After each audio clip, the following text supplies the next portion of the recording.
With me this evening is Gene Parker of the Colorado Cross Disabilities Coalition, and we wanted to talk this evening about another group of people who perceive things differently, I guess, and live with different issues. There's a new perspective here that I especially would really like to understand, that being people with disabilities. We were talking the other day, and you suggested that there, even though anthropologists might not be fond of it, there really is a disability culture. Mm-hmm. Well, first I want to thank you for asking me to be on the show. And one of the things I was just saying is that it's so difficult for us to find an accurate media for what we have to say. So many times how we're portrayed in the media is so inaccurate and so far from the truth that I really applaud your efforts to get some truth-telling going. And that, I think, ties in very well with the whole notion of a disability culture. And what we mean when we're talking about a disability culture is that there are traditions, there are things that we do together as a group of people with the characteristic of disability that are particular to that characteristic of having a disability. And the definition goes much farther than that, but it contradicts somewhat the traditional view or traditional definition of culture as being generational, as having things that are passed down through oral history that are politically oriented, that are politically or socially oriented. And in fact, if you look back in history, what we find is that in fact people with disabilities do have a common history, and that we do have a common heritage, and that heritage has been suppressed because it's not a very pleasant heritage most of the time. There are some exceptions to that. There are some cultures and some periods of time when people with disabilities did hold a place of respect in society and did hold a place of honor. And in fact, there were certain employment for, say, for blind people, for example. Mm-hmm. There were certain kinds of employment for people, and that those employments were held in respect. Such as? Well, such as that in certain Oriental cultures, you know, the blind people were the historians. Those were the folks who kept track of the oral history of a certain group of people or a certain family. And so that was very respected and very honored, and that was something that was held in high esteem within a family or within a family group. And there were certainly a lot of civilizations that relied on oral history long before anything was written down. That's right, because they either did not have a written communication form developed, or they, for whatever reason, didn't access a written communication form. So that was a very important role, you see. But what we find much more evidence about is that people with disabilities have a common heritage of annihilation, of genocide, of being placed in disrespectful and dishonorable positions within a society. And one of the things that the current disability rights movement speaks a lot to, I think, is the notion that that still exists in quite some similar forms in the society that are disguised. The more things change, the more they stay the same. Correct. Yeah, something like that. And that those things are in fact disguised by some fairly acceptable, and I say acceptable in quotes, fairly acceptable things in the society that we look to. For example, the charity ethic that we all have grown up to believe is the answer to social problems. And it's in the interest of those who participate in the charity ethic for us to believe that it's the answer to social problems. And what we've simply give people whatever you think they're lacking? to give them whatever they're lacking, and to justify the charitable institution that is doing that, because of course there will always be more people who will need that. And what we find out is that really the charity ethic undermines a group's ability to gain power and to gain independence. And so the only conclusion we can draw is that the charity ethic has an agenda of disempowerment and of taking power away from people. So when we look at that in the... perhaps unconsciously. Well, I think for some it's unconsciously. I think for some it's a very conscious move. It's a very conscious thing that happens. Many people are very uncomfortable with oppressed people gaining power. Most people are very uncomfortable with that happening. I suppose it's the expectation that if someone with a disability becomes more confident, they're going to be in the middle of your life a whole lot more, rather than sitting in their room quietly or what have you. Yeah, you might have to be at a dinner party with us. My God. Well, it's, and I don't exaggerate. I want you to know I don't exaggerate when I say that. Yeah. This is something that we experience every day, and one of the reasons I'm really glad to have been asked to be a guest on this show is that I think it's about time that people were told the truth about the disability experience, and not told something that comes out of some reporter's imagery or some telephonist's imagery, which is very inaccurate and very damaging to us. We were talking just before the show started today about the different ways of understanding motivations, I guess. On the surface, it might look like a person with a disability, by being disabled, is getting more help than other people. Except, as you pointed out, there's a difference between, shall we say, a genuine kind of help and that which is really kind of pitying the person. Mm-hmm. Yeah, the appearance of... See, what I hear through, particularly in the healthcare debate, which the Cross Disability Coalition is very involved in, is that an awful lot of people think that the problems, the difficulties that people with disabilities face in society are taken care of.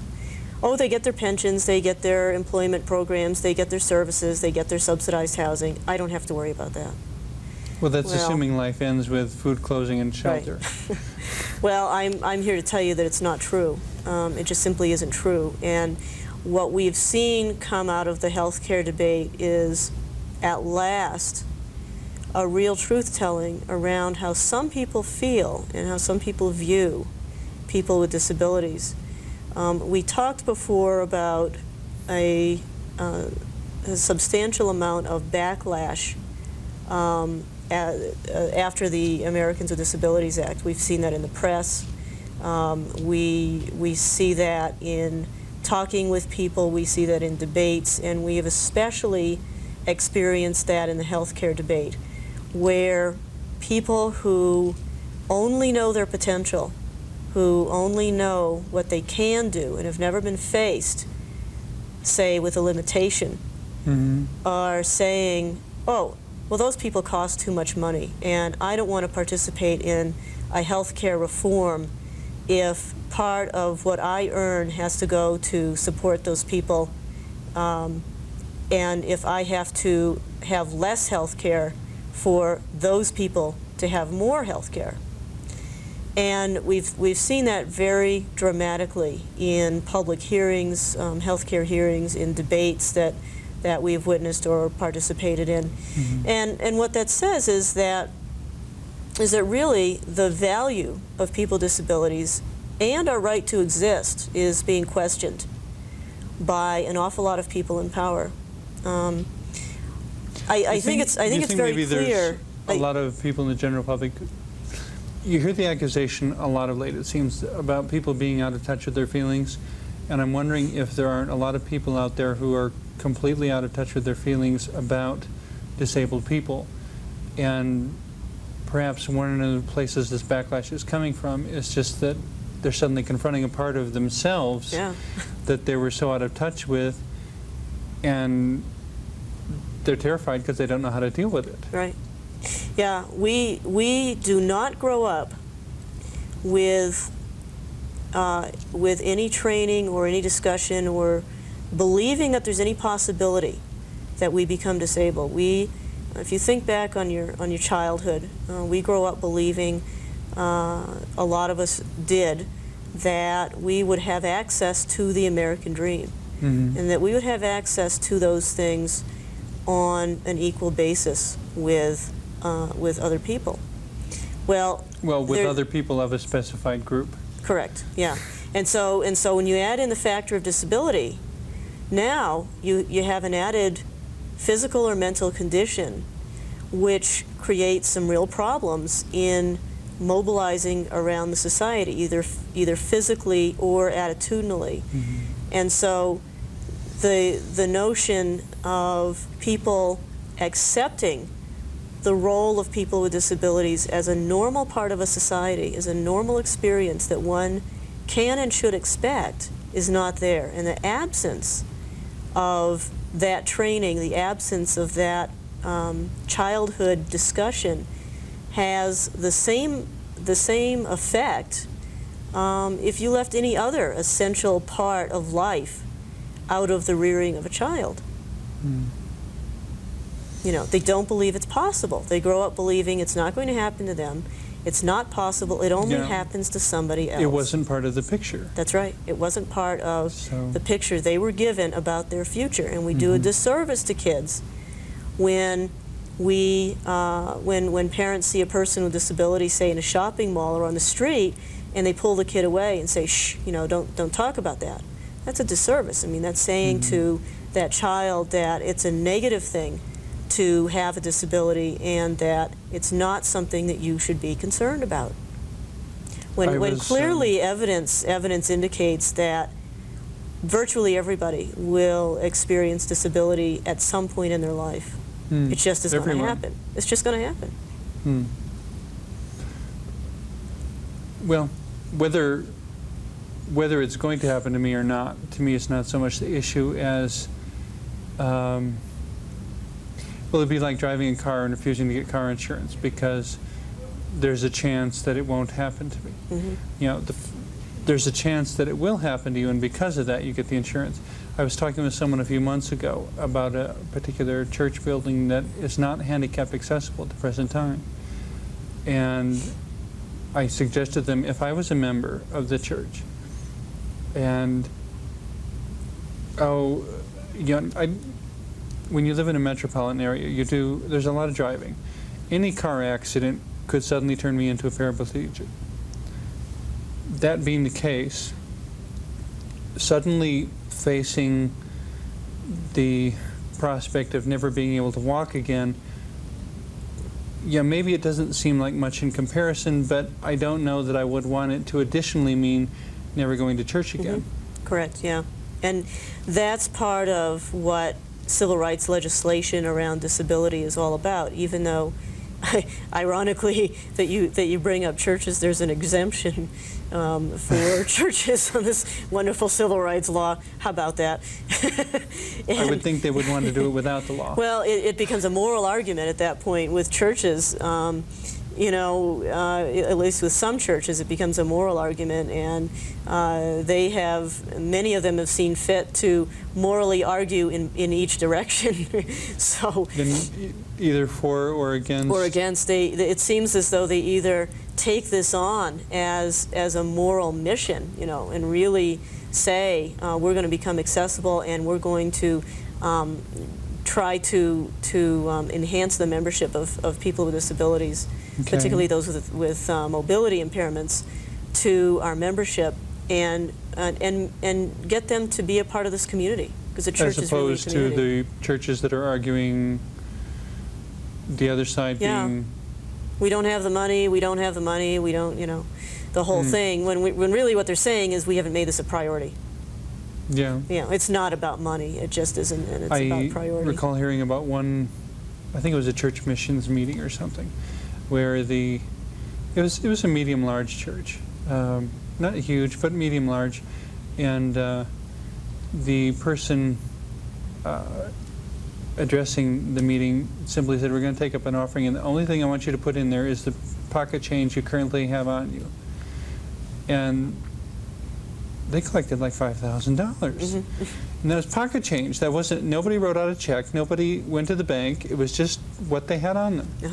Maybe we should do that at one of our meetings. Yeah, which is what you're saying. When it becomes a priority, you find the money. Yeah. It's just a question of becoming It's a priority. a priority. And so, we do ourselves a favor when we don't make these issues economic issues. They're really not. When this country wants to build a B-1 bomber, it finds the funds. So, I mean, I rest my case. I mean, but I want to touch on this this area that you were talking about before in terms of the fear. We are probably the only disenfranchised group or oppressed group or whatever the lingo you want to use to describe us, which anybody can join. So that our relationship to society is very different than that of a group which, is either a birthright or, one that is. That is an interesting point. Yeah, and so what that does to the dynamic of societal treatment of people with disabilities is very different and is yet unexplored in its entirety. And there are a lot of folks doing research now on this whole issue. To the degree that society can come to terms with that fear, they'll be a little bit closer to coming to terms with the fear of death. Because it does seem that American society currently has this bizarre fear of death that we don't, in general, maybe not as much as previous times, I'm not sure. But it does seem to me that we've had a rather obsessive fear of it rather than recognizing it as just another normal part of life. Yeah, I think there's some analogies to be drawn there, although I would caution that, when they do studies of people to find out how they feel about disability, a lot of people are more afraid to be blind than they are to die. And so the analogy that people draw, or the comparison that people draw to disability as being like a death, I think is a real dangerous one, because it lets us believe that that having a disability is a sort of death, and it just simply is not. It simply is not, and that we can carry with us those attitudes into a disability experience that we have that we have adopted throughout our lives, and they can be very, very destructive for a person who acquires a disability, or for somebody who encounters someone who has a disability. Let's say in an employment situation, somebody with disability goes in to apply for a job, and the person doing the interviewing and making the selection decisions believes that having a disability is more frightening than it is to die. That person is going to have a very, very difficult time relating to the person with a disability as a human being, and is probably very unlikely to hire them, even though they might be the most qualified for the job. From inside, though, I suppose, facing a disability, it's the ways in which it would be a death would be the death of a certain perception, a certain set of dreams. I sometimes hear parents talk about when their gay or lesbian child came out to them, that it was they went through the stages of death and grieving that Dr. Kubler-Ross identified, because they had this whole perception of what they thought everything was going to be, and it suddenly had to change. But in terms of societal perceptions, as you were saying, we need to look beyond that, and that it's not an ending point. It's a drastic change, but it's not an ending point. It's an alteration. And a lot of people, I think, in their zeal to get involved with disability rights activism, deny the mourning and the grieving that is an absolute normal and expected reaction to acquiring a disability, and I think that's also very dangerous.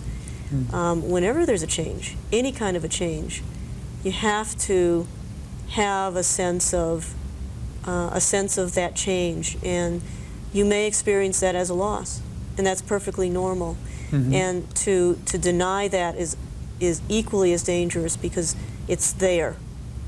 And if you don't recognize that it's there and deal with it appropriately, a person will never get past that and get on with it. So a lot of what people need to do, I think, is to recognize their own feelings about how they feel about that change, or how they feel about their child's change or difference than what they expected. But and then get through that period of distress, and then move on. Yeah, and as we've just mentioned, to recognize that there's drastic changes taking place on at least two levels. One being what goes on inside of you, and the other being what goes on between you and the world around you. Yeah, exactly. Which don't have a lot of time left, but I wanted to touch on integration versus separation.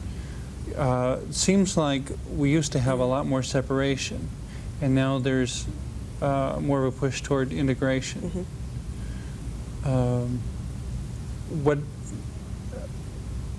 pros and cons do you see to that whole discussion, or what should we think about as we face the prospect of integration? Let me add a third word into that equation, and that's segregation. And what we have had is a lot of segregation, and still do. We still have an incredible amount of segregation of people with disabilities in society. I can't tell you the number of school systems that don't provide the supports that are mandated by law and that kids with disabilities need to be in the regular classroom with their peers. And it just goes on and on and on. There's a difference, though, between segregation by mandate, say by mandate of a school system, An outside source, and separation by choice. And one of the debates that is going on right now in the disability rights movement has to do with the right that people with disabilities have to be together exclusively, or a lot of the time to choose to separate on their own at some times. And a lot of the controversy around the segregation and inclusion movement has had to do with people saying people with disabilities should never have a reason to want to be together. They should never have a reason to want to spend time together. And that goes back to what we started with the disability culture, because what we're finding is that people need to do that. People need to have common experiences and be together in positive ways that affirm our own experiences in the world. The times when for all their good intentions, and no matter how much they love you, certain people just don't quite understand. Yeah, most of us grow up in households, in families where we're the only one who has a disability experience. There may be other people in the extended family who do, but we're the only immediate family member who has a disability experience. And if a child is not given mentorship of people with disabilities, that child will never understand how to be a disabled adult. And what we're really talking about is in a positive, nurturing development way, and by choice, that's something that we can choose to do. We can choose to associate with each other, and we can also take pride in associating with each other. And that's another, principle, I guess, of the disability rights movement now is a real pride for who we are, and adopting the folk cultures that were previously forced on us as the only option for employment as a way to express culture. One other comment you made the other day when we were talking that I really appreciated and wanted to include here, if I can remember exactly how it went now. It was something that in the past, people always said, if something miraculous happens and I can be delivered from my disability, everyone said, would you? And they all said yes. And now they're saying no.